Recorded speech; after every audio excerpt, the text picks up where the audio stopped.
Hey, so welcome to this lesson on operator overloading. This is just going to be a quick introduction.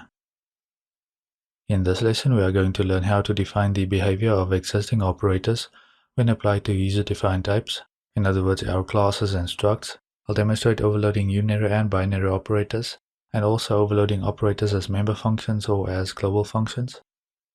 Now, this lesson is also a continuation of the previous lesson because I'm going to introduce the copy and move constructors, and I'll talk about the difference between performing a deep copy and a shallow copy. I'll also introduce friends of a class and what that is, so friend functions and friend classes. Friend functions and friend classes are important because those have access to the private members of the friendship granting class. Operator overloading can seem a bit complex, but this lesson includes many simple examples and illustrations. Now this is going to be one of the longer lessons, so just keep going, just keep working through it. It seems a bit longer than it is actually going to be because some of the examples are going to be the same. Right, you have a simple example and that is followed by an illustration. And the illustrations are simply there for those that are having a difficult time following along, and also to help illustrate what you should avoid, so what you should do and what you should not be doing, right? It's nice to have some illustrations just to visualize what's going on, since it's often difficult to visualize what's going on just from the code itself. Operator overloading is another one of those things that the student might feel like they can avoid.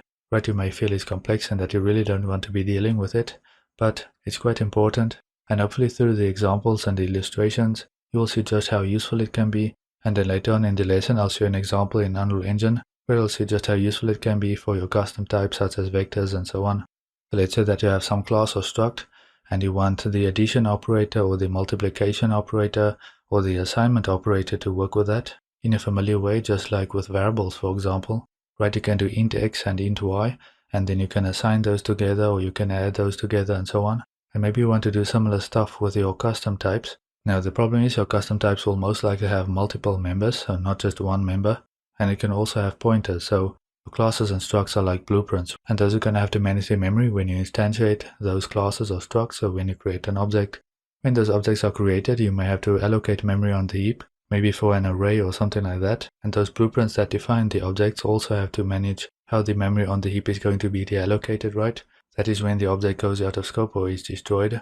And similarly, you have to manage that memory when you do assignments. So when you want to do assignments or when you want to initialize a new object to an existing object. So we as programmers have to define all of that functionality, and of course it can get more complex when you have member pointers. Alright, so there are a lot of topics to discuss in this lesson, so just keep going, and I'm sure you'll find that operator overloading is not really that complex. You just have to think about what's going on. And as you'll see through the illustrations, when you have a difficult time, you can simply draw the state of the program, so on the stack and the heap. And that will make it easier for you to define the classes that you need and to make them do what you want them to do, basically. Tend to use those objects as operands to those overloaded operators.